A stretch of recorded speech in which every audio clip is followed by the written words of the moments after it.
139페이지. 오늘 성령 하나님 오늘 마지막 시간인데요. 마지막까지 또 잘 볼 수 있도록 하십시다.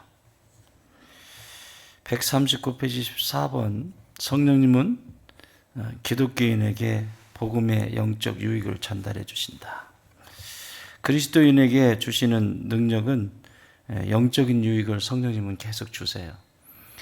모든 사람들이 그렇듯이 이 세상의 사람들이 예수님을 몰라서 그렇지 영적인 질서가 잡히지 않으면 인생은 행복하지 않습니다. 그래서 요한 3서 3절에서 뭐라고 말씀하시죠? 내 영혼이 잘됨과 같이 내가 범사에 잘되고 강건하기를 원한다. 그러니까 영혼이 잘 될 때 그 다음에 뭔가 그 다음에 일이 일어나는 거지. 내 영은 엉망인데 내 삶 속에 풍요로움이나 풍요함을 본다는 것은 있을 수 없는 일입니다. 그래서 성경은 그리스도인들에게 영적 유익을 주시는데 그 첫 번째가 성령은 우리 마음속에 하나님의 사랑을 넘치게 하신다. 로마서 8장 5절에서 5장 5절입니다. 시작.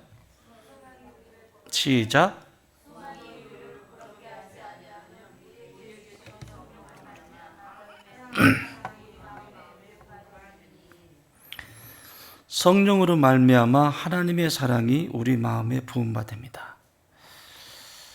하나님이 우리를 부르신, 자녀로 부르신 그 소망이 있죠.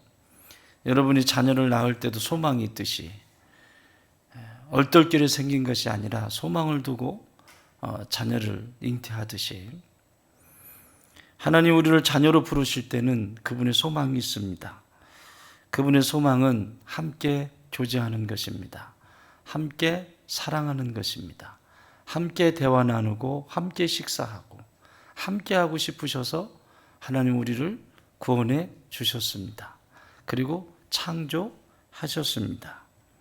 그래서 오늘 성령으로 말미암아 하나님의 사랑이 우리 마음에 부음바 되미니, 이것을 아가페라고 그랬죠. 아가페. 세상에 그냥 인간적인 관계로 살아가는 필레아의 사랑도 아니고 그냥 친구 관계처럼 친밀한 관계 속에 사는 그런 사랑을 이야기하는 것도 아니고 필요 없다는 것이 아닙니다. 전부 다 필요하죠. 또 부모와 자식 간의 관계 속에 있는 사랑, 스톨게의 사랑도 아니고, 그리고 남편과 아내가 사랑하는 에로스의 사랑도 아닌, 이것은 아가페입니다. 성령께서 하나님의 사랑이 우리 마음에 부어주시는 것은 무슨 조건이 있어서 무엇을 사랑하고 하지 않고가 아니라 조건 없이 나를 받아주신 것처럼 성령께서 우리 안에 충만하게 거하시면 하나님의 사랑이 내 안에서 저절로 움직이는 그 역사를 지금 말씀하고 있는 것입니다. 여러분 삶 속에 내가 성령으로 충만할 때 한번 삶을 보십시오. 막히는 것이 있든가. 그러나 내 안에 성령님과 교제가 끊어지고 성령님과의 그 친밀한 교제가 점점 멀어지기 시작할 때 인생은 강박해지기 시작합니다. 모든 중심이 내가 돼 있고 내 중심에서 벗어나면 결코 용납할 수 없는 그런 인생이 계속 반복이 되게 돼 있습니다. 특히 믿음의 사람들에겐 이것은 철칙과 같습니다. 성령 충만할 때 아가페의 사랑이 퍼집니다. 그래서 오늘 성령은 그리스도인들에게 이런 영적 유익을 주신다라고 말씀합니다. 두 번째 같이 있습니다. 시작.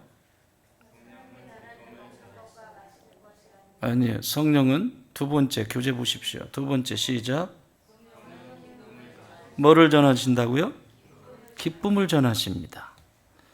성령은 우리에게 기쁨을 주시기를 원하세요.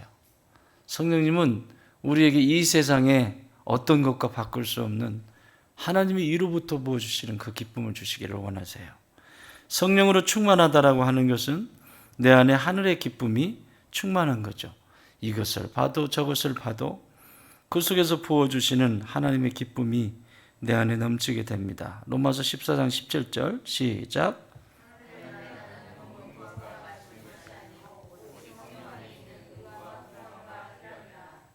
하나님의 나라는 먹는 것과 마시는 것이 아니요, 필요 없다는 것이 아니라 먹는 것과 마시는 것보다 더 중요한 것이 있다는 거죠. 오직 성령 안에 있는 의. 성령 안에 있는 의가 뭐죠? 의가 뭐라고 그랬어요? 하나님의 말씀이 의예요. 성령님은 우리 안에 이 의로 찾아오셔서 하나님의 말씀을 깨닫게 하시고 그 말씀을 깨닫는 그 기쁨을 누리게 하세요. 그게 하나님의 나라의 시작이에요.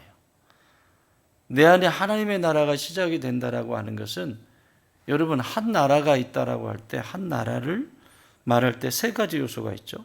첫 번째는 영토가 있어야죠. 땅이 있어야죠. 땅이 없는데 그게 나라라고 할 수가 없잖아요. 땅이 없는 나라는 없습니다. 두 번째는 국민들이 있어야 돼요. 사람이 있어야 돼요.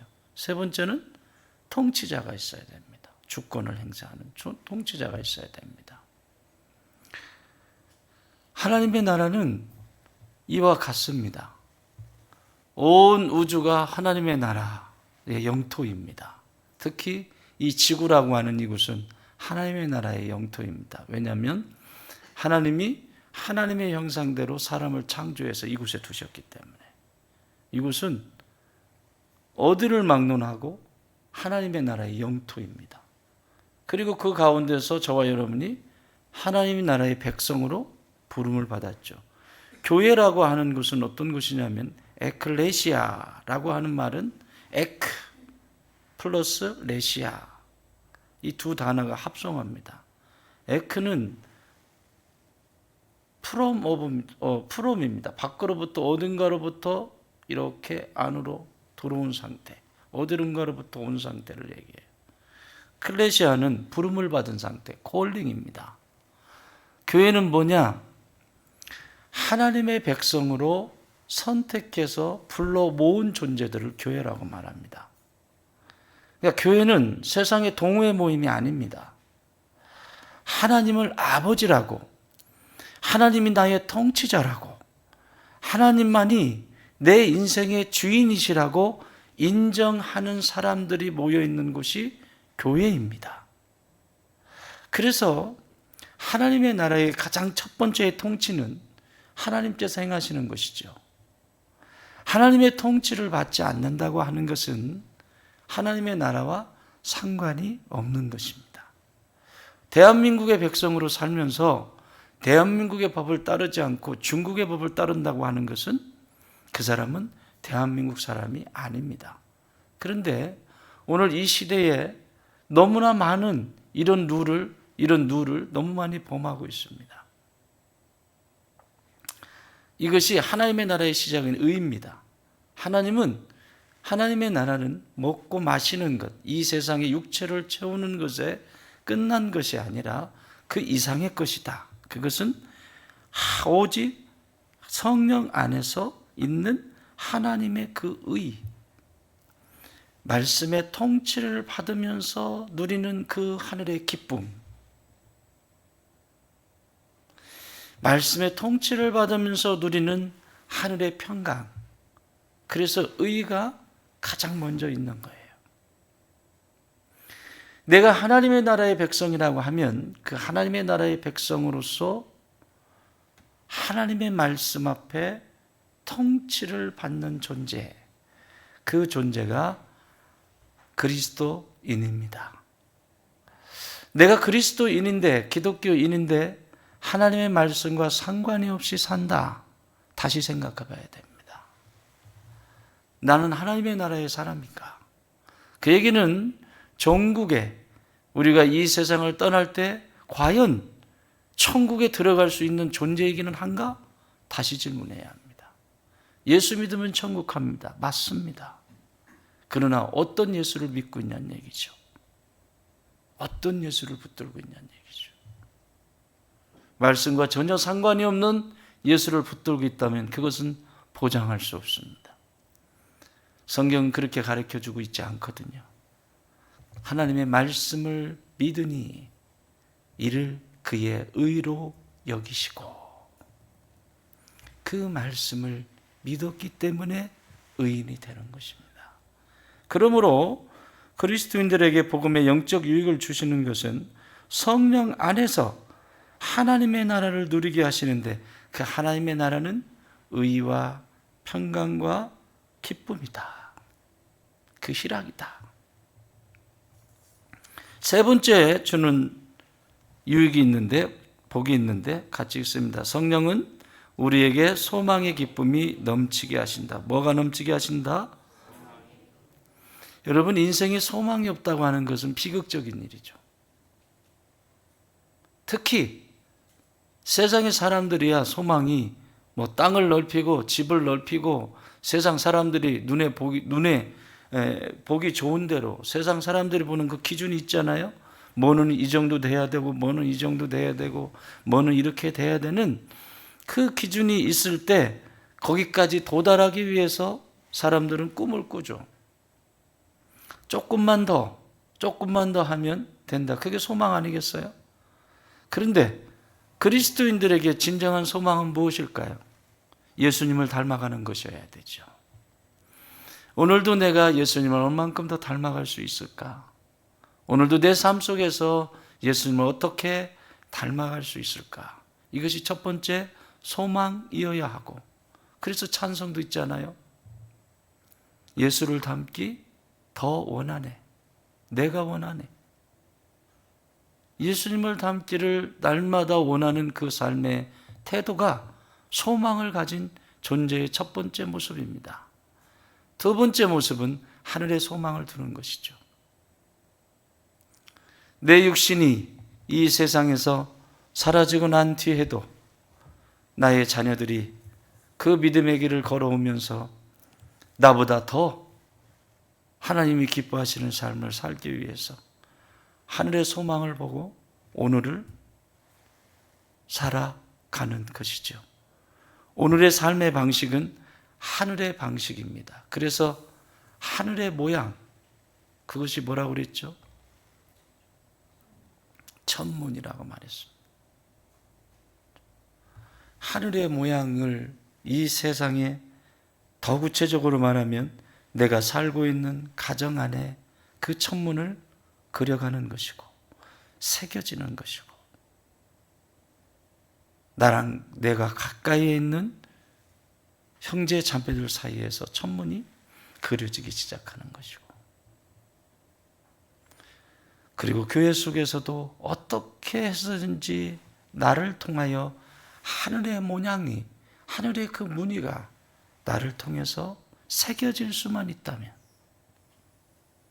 하늘의 문양이 나를 통해서 새겨질 수만 있다면 나는 죽어도 마땅합니다.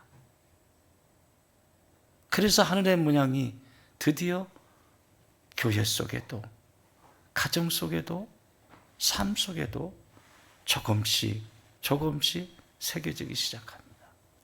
그것이 물드는 겁니다. 우리가 옷감에 물을 들이듯 예수님의 보혈에 그 물을 들여가는 것처럼 내가 있음으로 자녀들의 생각 속에 예수님이 새겨지기 시작하고, 예수님의 삶이 새겨지기 시작하고, 내가 있음으로 내가 다니는 섬기는 직장 속에 예수님의 향기가, 예수님의 무늬가, 예수님의 그 사랑의 물이 점점 들어가게 되는 것, 그것이 하늘의 소망을 둔 사람, 성도의 모습입니다. 성령은 우리에게 이렇게 예수님을 본받아 갈 수 있도록 날마다 나를 인도하실 뿐만 아니라 하늘의 소망을 두고 하늘의 그 무늬를 이 세상 속에 새길 수 있도록 능력을 주시는 분이 성령님이십니다. 그것을 오늘 성령께서 주시는 유익이라고 말씀하십니다. 갈라디아서 5장 5절에서도 이렇게 말씀합니다. 로마서 15장 13절 같이 읽습니다. 시작.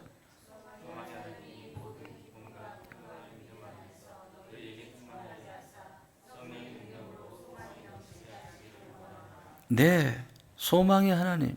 하나님은 소망의 하나님이세요. 성령의 능력으로 소망이 넘치게 하시기를 원하노라. 성령의 능력으로. 그래서 5장 5절에서는, 갈라디아서 5장 5절에서는 성령으로 믿음을 따라 소망을 갖게 하신다. 그러니까 성령님은 우리 안에 믿음을 주시고 그 믿음을 통해서 소망을 이 세상 속에 이루어가게 하시는 거죠. 여러분, 이 세상에 필요한 것은 믿음, 소망, 사랑 중에 뭐만 이 세상에서 필요한 거라고 그랬죠? 천국에서는 필요 없는 게 두 가지가 있죠. 믿음, 소망, 사랑 중에. 네?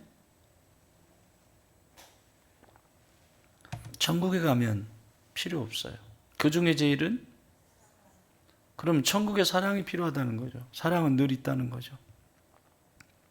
믿음이라고 하는 것은 우리가 이 세상을 살아갈 때 필요한 거예요.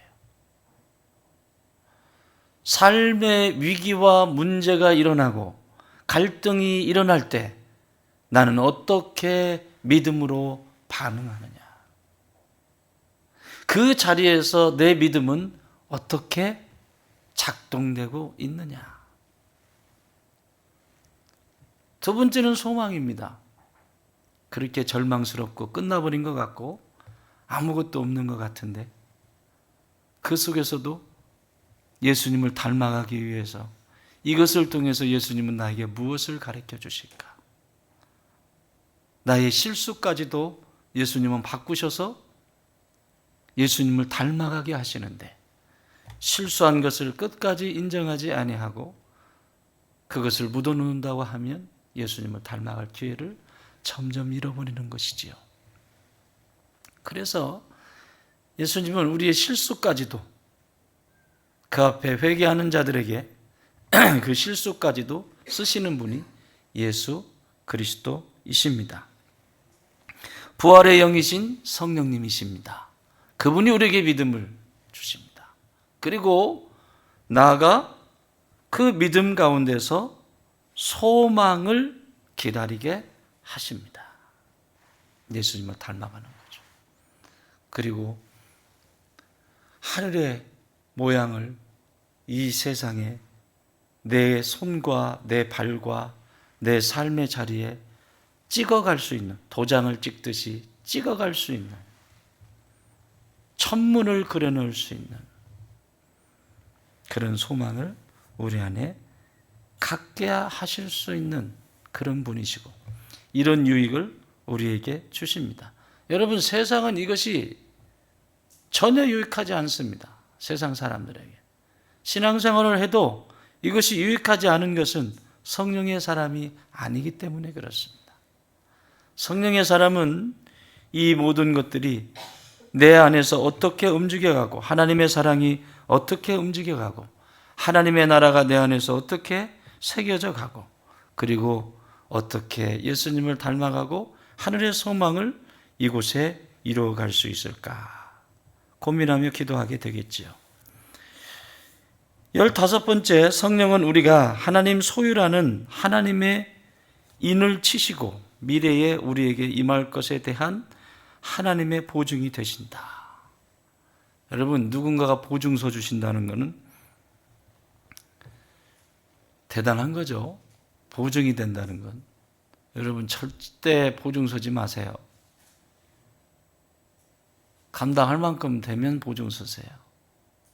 그것까지 거 있어도 그만 없어도 그만이면 보증 서세요. 그렇지만 그거 아니면 살 수 없는데 보증 서는 순간 후회합니다. 그리고 마귀는 그냥 놔두지 않고 내 신앙도, 그래서 교회 안에 절대로 하지 말아야 될 것 두 가지가 있죠. 하나는 돈놀이 하는 거, 돈 꾸고 주고받고 하는 거. 주려면 주세요. 꾸어주고 이자 받을 생각하지 마세요. 두 번째, 교회 욕하는 거. 주의 종 욕하고 교회 욕하고 교회가 어떻고 저쩌고 끝났습니다. 이미 마귀가 이 두 가지의 통로는 인류 역사 속에 계속 똑같은 방법을 계속 써도 거기에 걸려요. 이 스네이크에 걸려 그냥 딱 물리게 돼 있어요. 내내 그렇게 좋은 관계에 돈이 연결이 돼 있어서 주종관계가 되고, 그래서 여러분 구제하거나 선교할 때도 반드시 교회를 통해서 하라고 그랬죠. 주종관계가 형성이 돼요. 나는 좋은 의도로 시작했는데 나중에 불편해진 관계가 되거나 그러면 그것이 신앙도 떠나버리고, 그리고 관계는 뭐 이루 말할 것도 없고, 절대 하지 마세요. 두 번째, 교회 욕하지 마세요. 욕할 기운 있거들랑 나가서 순댓국이나 두 그릇 더 드셔. 절대 하지 말아야 될 일입니다. 그 시간 있으면 무릎 꿇으세요. 그 시간 있으면 하나님 앞에 엎드리세요. 특히 주의 종들을 욕하거나 그런 것은 절대 하지 마세요. 그거 그대로 하나님 듣고 계시고 먹습니다.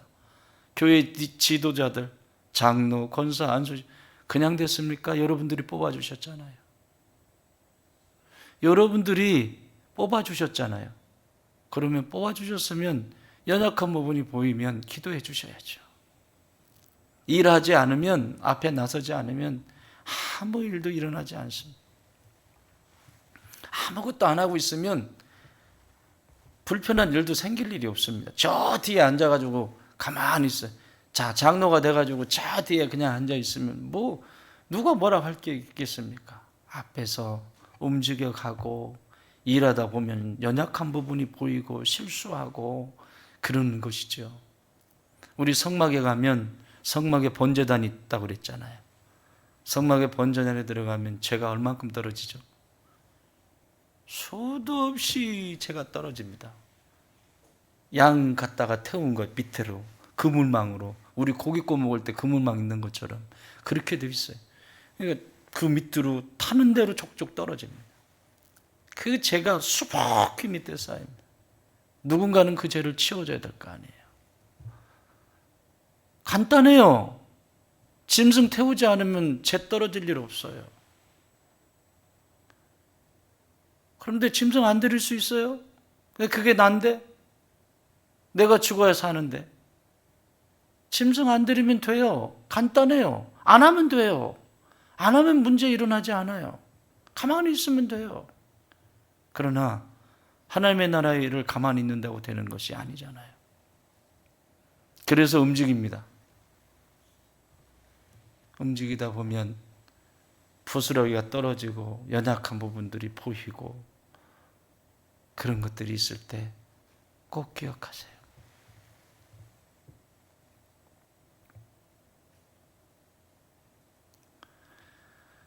그것이 내 입 밖에 부정적인 말로 나오는 순간 마귀는 그 라인, 말을 내뱉는 순간 그 라인을 타고 쑥 들어가 버려요.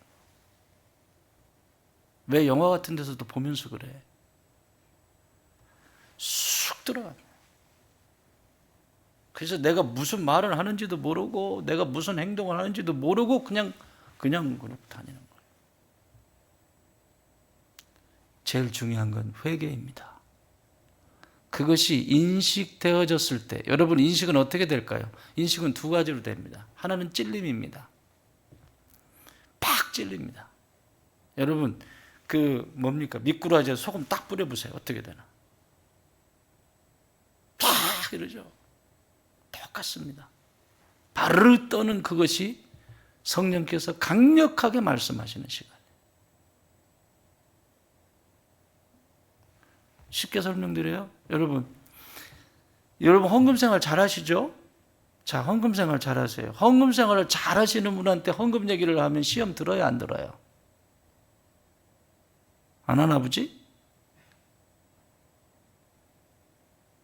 나는 헌금 생활을 너무 잘해. 다 해. 그분한테 헌금 얘기하면 그분이 시험 들까요? 안 들어요. 왜? 내가 하니까. 그런데 안 하면 내가 헌금을 10원 한 푼도 안 해. 하나님 앞에. 그럼 헌금 얘기하면 그날부로 그 사람 시험 듭니다. 왜요? 안 되니까. 이런 거예요. 팔 떨릴 때, 이 무지한 존재가 또 이게, 그 회개하면 돼요. 하나님 앞에 엎드리고 사람 찾아가서 사과하면 되고, 그러면 그것이 회복의 기회고 구원의 기회고 성령께서 인치신 성령께서 나에게 주시는 축복의 시작이죠. 두 번째는 주변에 수없이 많은 사건들을 통해서 하나님 말씀하십니다. 직접적으로 맞닥뜨려서 발을 떠는 경우가 있고, 주변에 수없이 여기서도 그 소리가 들렸는데, 극동방송을 틀었는데 거기 라디오에서도 또 똑같은 얘기하고, 또 어디 갔는데 집회 갔는데 거기 갔더니 또 똑같은 얘기하고, 그런데도 돌이키지 않으면 이건 진짜 어떻게 되겠어요? 자, 마지막 오는 날까지 성령님 우리는 보증이 되신다는 거예요. 보증이 되어 주신다는 거예요. 든든한 보증인이 되어 주신다는 거예요. 믿으십니까? 우리의 구원은 한 번 인치신 이 구원은 바뀐다, 바뀌지 않는다? 절대 바뀌지 않는다. 내가 끊어내지 않는 한. 그래서 마지막 죽을 때 힘들어. 마지막에 편하게들 가시려면 평상시에 편하게 사세요. 안 그러면, 이거는 제가 임상을 10년 동안, 이건 심리학자인 구스타브스 칼 융이 18년 동안 연구한 거야. 종단 연구. 마지막에 편히 돌아가시는 사람과 편히 죽지 못하고 질질 끓고 막 계속 막 몇 년씩 계속 그냥 막 힘들게 가는 경우, 물론 그게 이제 여러 가지 이유가 있어요. 이런 지구의 환경이나 이런 것 때문에 너무 독한 걸 많이 먹어가지고 그런 것들이 있죠. 없는 것은 아닙니다. 그런데 하나님의 나라에 들어갈 사람, 성도를 이야기하는 거예요. 하나님 천국에 들어가야 될 사람이 만약에 평상시에 이렇게 보증이 돼서 인치셨는데, 인치신 존재인데, 반드시 천국에 들어가야 될 존재인데, 얘가 이 땅의 문제를 해결하지 않았어. 이 땅의 문제가 뭘까요? 맨날 쌈박질하고, 맨날 누구 미워하고, 누구 탓하고, 원망하고, 관계 무너뜨리고, 계속 이 짓만 하고 다니는 거예요. 여러분, 그냥 쉽게 생각해 보세요. 그 사람이 천국 가면 여러분 가고 싶습니까? 그게 나라면 어떡하시겠어요? 그런 사람이 천국에 들어온다면 내가 천국 아니, 천국은 그런 곳이 아니라면서요. 근데 그런 사람이 천국에 간다면 누가 그 천국에 가겠냐고요. 그래서 하나님은 보증이 되시고 인치신 이 사람을 천국까지 데려가시기 위해서 죽기 전까지 반드시 이 땅의 문제는 이 땅에서 해결하게 하세요. 반드시. 몸을 쳐서 눕혀놓고서라도 팔팔대고 하도 혈기왕성하니까 이제는 데리고 갈 때가 됐는데 너무 혈기왕성하게 덕 쳐가지고 잡아뜨려 놓는 거죠. 그런데도 거기서 누워가지고도 원망하고 탓하고 남 탓하고, 진짜 하나님이 인치신 사람이라면 이 사람은 반드시 풀게 하세요. 그 시간을 주시는 거예요. 그래서 그것이 이 세상의 독이 다 빠졌을 때 그때 데려가시는 거예요. 사랑하는 여러분, 나는 여러분들이 미리미리, 굳이 거기까지 안 가도 미리미리 삶을 살아가실 때 이런 일들을 만들지 마시고, 보증이 되시고 인치신 이 하나님의 구원의 은총 앞에 그 사랑 안에서 관계든 사람들 무슨 일이든 어떤 속에서 관계죠. 하나님 나라는 관계니까. 관계 속에 일어난 모든 일들이 복잡한 관계가 없이 또 미워하는, 원망하고 탓하는 것이 아니라 나에게서 그것을 찾아볼 수 있는 딸깍이의 신앙이 있기를 바랍니다. 딸깍. 그가 한번 생각하는 것이, 그 기쁜 거 하나 생각하는 것이 우리 구도자들이 그렇게 걸어갔어요. 이전에 믿음의 선배들이. 그가 한번 누르는 게 그렇게 힘들어요. 딸깍.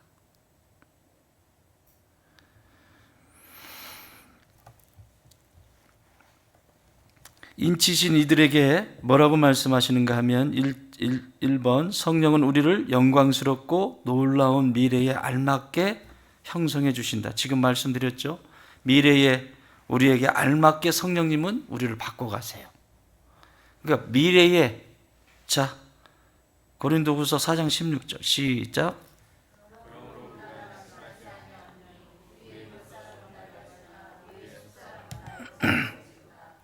무슨 얘기예요 이게? 우리의 겉사람은 나이가 들어가잖아요. 점점 육체니까 120년 산다고 그러는데 100세 시대라고 하는데 120년을 산다고 해도 120년 동안 살아가는 그 삶 속에 우리는 점점 늙어가겠죠. 이렇게 나이가 들어가고 생물학적으로는 그렇게 되겠죠. 그렇다고 해서 내 마음도 여전히 병든 상태로 관계하지 못하고 무너져 있고 하나님 나라와는 전혀 상관이 없는 삶을 살면서 누군가를 미워하고 탓하고 그렇게 산다고 하면 그 속사람이 어떤 사람이겠어요? 겉은 낡아질 수 있어요. 그러나 속사람은 나이가 들수록 들어가면 들어갈수록 예수님을 더 많이 닮아야 합니다. 스스로 대답해 보십시오. 1년 전보다 여러분 오늘 예수님을 더 많이 닮아 있나요? 그렇다면 가능성이 있어요. 1년 전보다 지금 예수님을 더 닮지 못했다면 심각한 거예요. 이대로 나이가 들어갈 거예요. 계속 들어가서 70, 80, 90이 됐는데 자기밖에 모르고 이게 세상에 성경을 빼놓고도 수없이 많은 경전에서 나이가 들어가면 들어갈수록 그 안에 넓이가 있고 깊이가 있고 그 속에 수없이 많은 것들이 있잖아요. 그래서 얼은 아닙니까? 얼은 그의 정신 세계가, 그것을 우리로 말하면 영적인 세계가, 영적이고 심리적인 세계가 넓다고 해서 어른이라고 말합니다. 나이가 들어서 어른이 아니라 소용할 수 있는, 포용할 수 있는, 담을 수 있는, 관계할 수 있는, 누가 와도 쉴 수 있는, 그게 어른이라고. 나의 겉사람은 점점 늙어갈지 모르지만 인치시고 보증이 된 나라고 하는 존재가 이 땅을 살면서 성령 안에서 날마다 내 속사람이, 내 속에 도대체 무엇이 들어있길래, 내 속에 무엇이 들어있길래 이 모양인가? 내 속에 무엇이 들어있길래 이 모양, 이 꼴밖에 안 될까? 그것이 내가 나를 봐야 하는 삶의 방식입니다. 자기한테는 관대하고 타인에게는 냉혹한, 그건 속사람이 지금 무너지고 있는 거예요. 성령님은 우리의 속사람을 강건케 하시기를 원하십니다. 우리 에베소서 지금 보고 있잖아요. 우리의 속사람이 어떻게 되기를, 그리스도의 놀라운 비밀, 그 넓이와 높이와 깊이를 알아가기를 원한다. 우리의 속사람을 강건케 하옵시고. 그 사도 바울 목사님도 이 기도를 계속하는 거예요. 사랑하는 여러분, 나는 여러분의 속사람이 날로 하나님 닮아가는 강건한 속사람이 되시기 바랍니다. 근데 이 속은 보이지가 않거든. 심리학자들이 그 속을 보려고 마음의 영역이라는 것을 연구하고 찾아보고 하지만 우리의 영적인 이 세계를 어떻게 다 알겠어요? 그래서 우리의 기도는 내 속사람이 위해서 도대체 내 속에 무엇이 있길래 나는 이 모양일까? 이것이 정답입니다. 무슨 상황이 일어나면 우리가 살다 보면 별의별 일 다 있죠. 이런 상황 저런 상황이 있을 때 꼭 자기한테 해야 될 질문입니다. 도대체 내 속엔 무엇이 있길래 이 모양인가? 거기서부터 시작할 때 매듭이 부러지기 시작돼 있어요. 거기서부터 시작될 때 부부싸움도 마찬가지입니다. 내 마음에 안 들고 욱할 수 있고 다툴 수 있죠. 순간 화가 나서 그럴 수 있지만 돌아서서 그 분노가 가라앉을 때 내 속에 꼭 해야 되는 질문입니다. 도대체 내 속에 무엇이 있길래 이 모양 이 꼴인가? 그것이 회개의 시작이고 성령님을 초청할 수 있는 기회입니다. 두 번째, 우리는 성령에 의해 다시 태어나 절대로 파괴되거나 망가뜨리거나 고사시킬 수 없는 크고 놀라운 유산을 부여받았다. 베드로전서 1장 3절에서 4절 시작.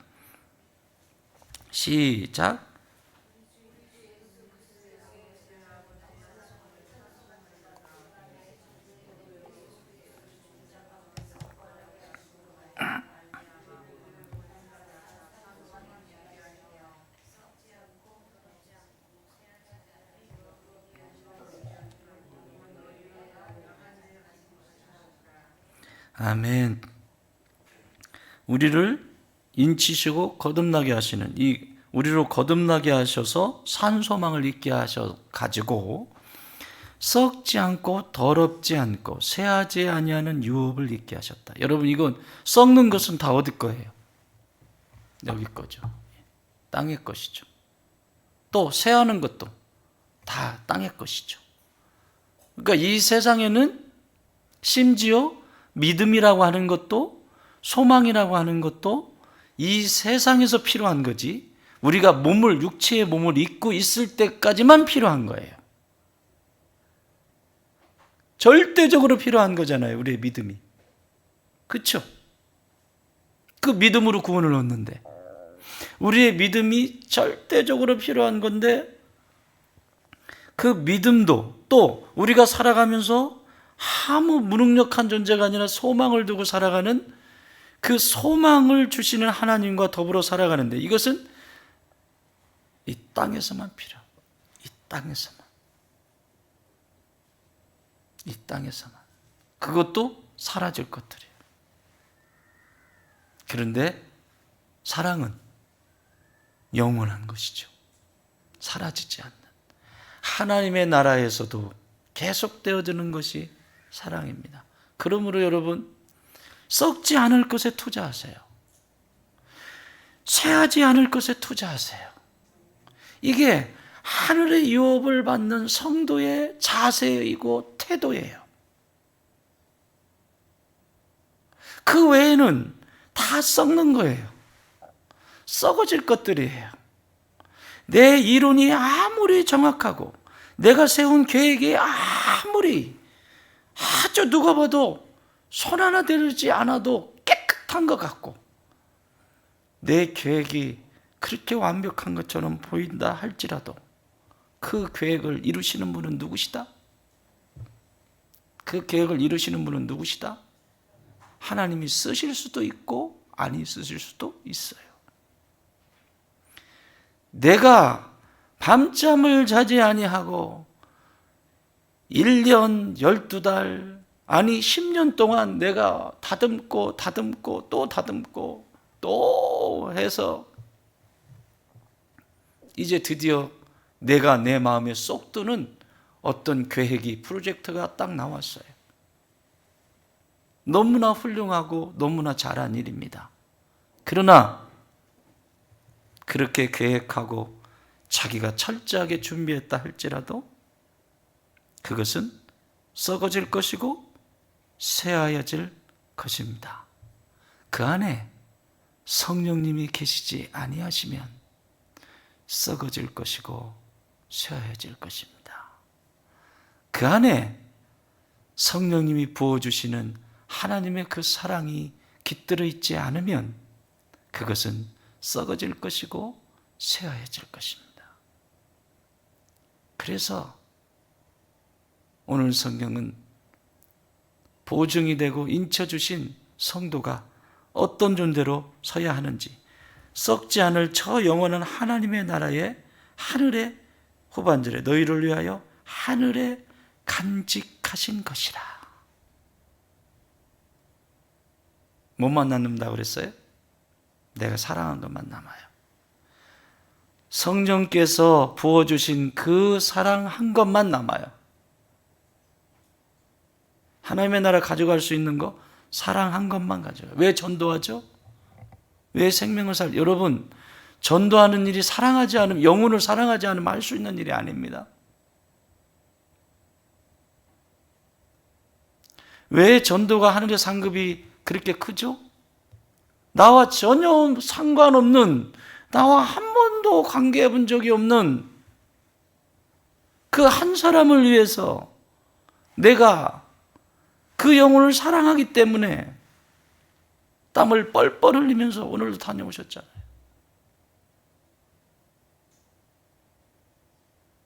그게 사랑이에요.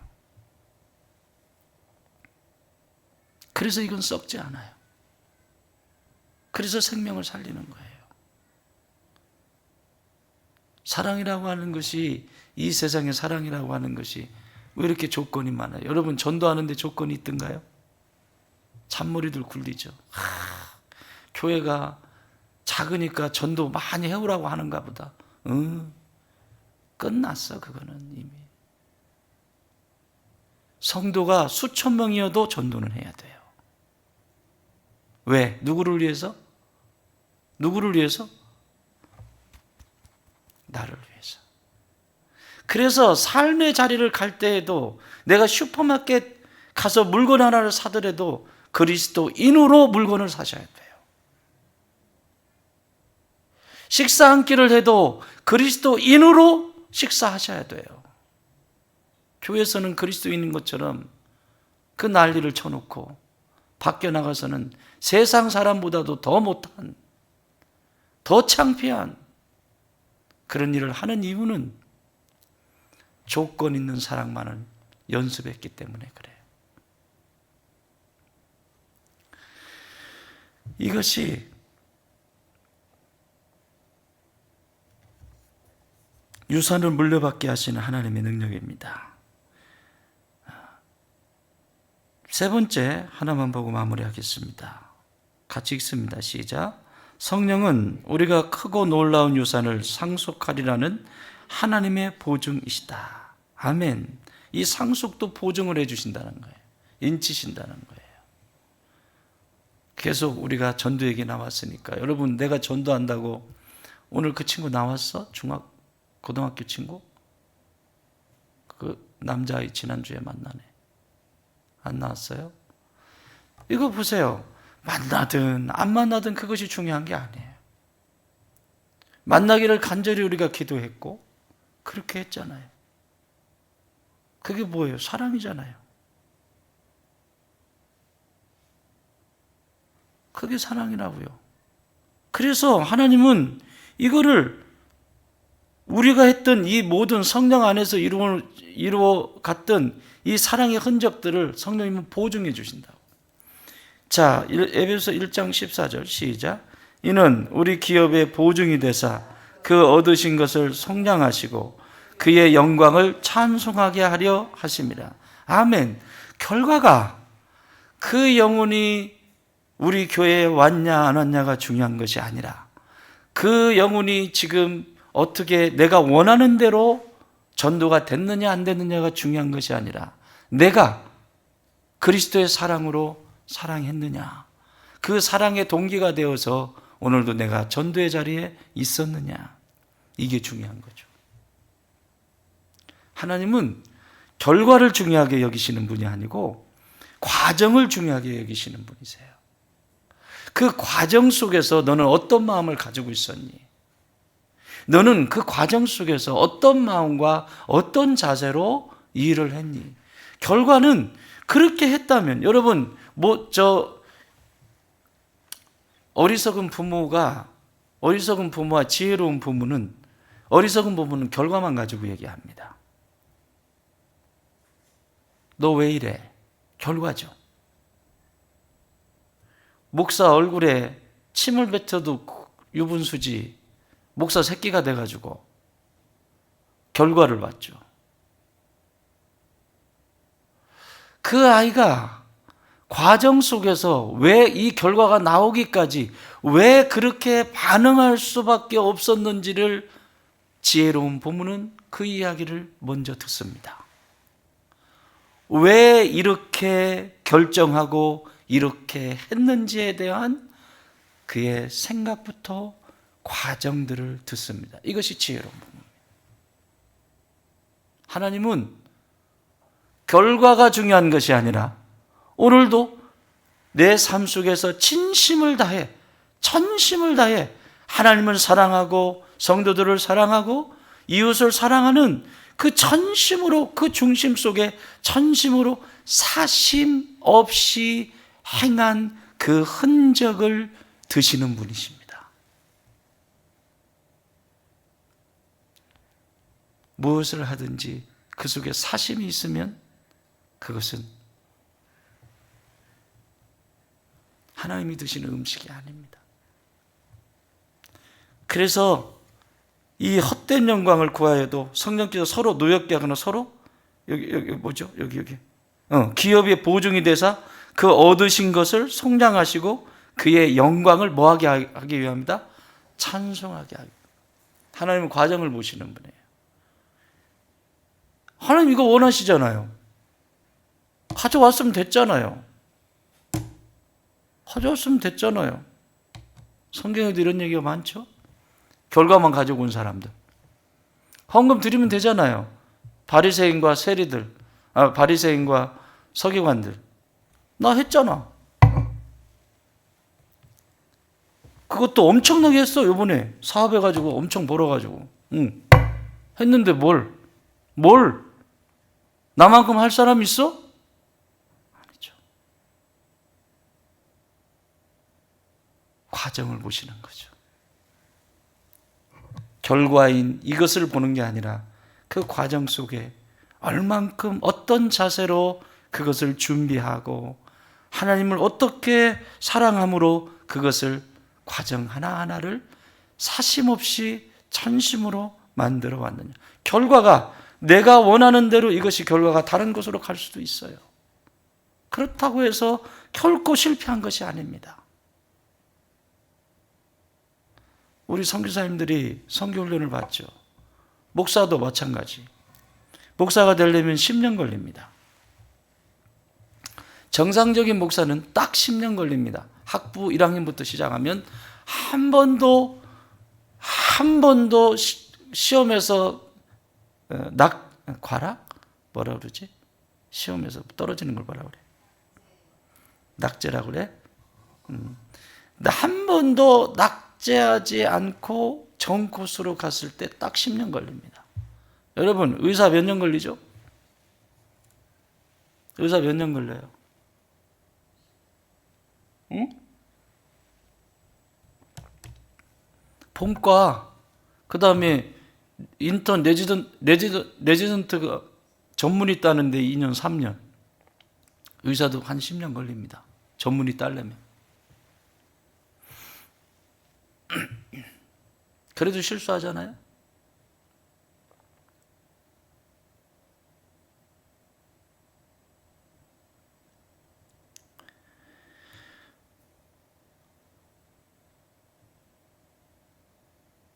아유, 얘기가 길어지겠다. 안 할란다. 길어진다. 어쨌든 결과만 보면 네, 그래요. 그렇게 됐어요. 자, 나는 의사가 되는 것도 마찬가지고, 목사가 됐어요. 목사가 돼서 나는 이제 영혼들을 살려내는 그런 하나님 맡겨주신 일을 감당해야지. 열심히 돼서 10년 돼서 목사 안수를 받았어요. 진짜 그 모든 시간들 하나하나는 정말 한 가지만 바라보고 그렇게 갔어요. 그런데 목회도 해보지도 못하고 하나님이 불러가셨어요. 실패한 인생인가요? 선교도 마찬가지. 선교사로서 훈련을 받고 어느 훈련도 받고 모든 것을 완벽하게 그래도 거기 가서 살 수 있는 그런 준비를 다 했어요. 그런데 도착도 해보지 못하고 하나님이 불러가셨어요. 실패한 인생인가요?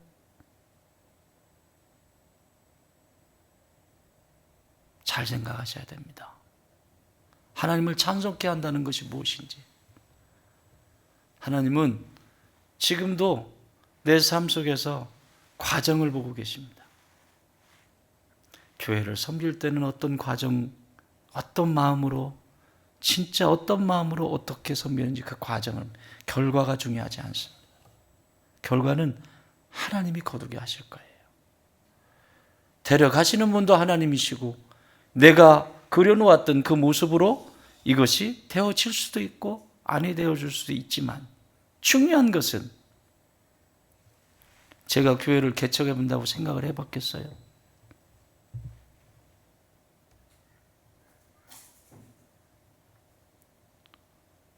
부임해서 편하게 가지 뭐 개척해가지고 힘든 길을 걸어갑니까? 내 계획과는 전혀 달라. 그러나 그 과정 속에 하나님이 나를 선택하시고 부르셨다라고 하는 그것 때문에 과정 속에서 그 과정 하나하나를 성실하게 지켜나가는 것이죠. 지금도 마찬가지고 내게 이 좋은 땅 교회라고 하는 이 교회를 몇 년을 남겨두시고 언제까지 이곳에 사역을 하게 하실지 모르겠지만 중요한 것은 오늘도 그저 내게 맡겨주신 것 사심없이 드리는 것, 또 사심없이 드리는 것, 이것이 나의 목적이에요. 그런데도 여전히 내 안에선 또 올라오는 게 있죠.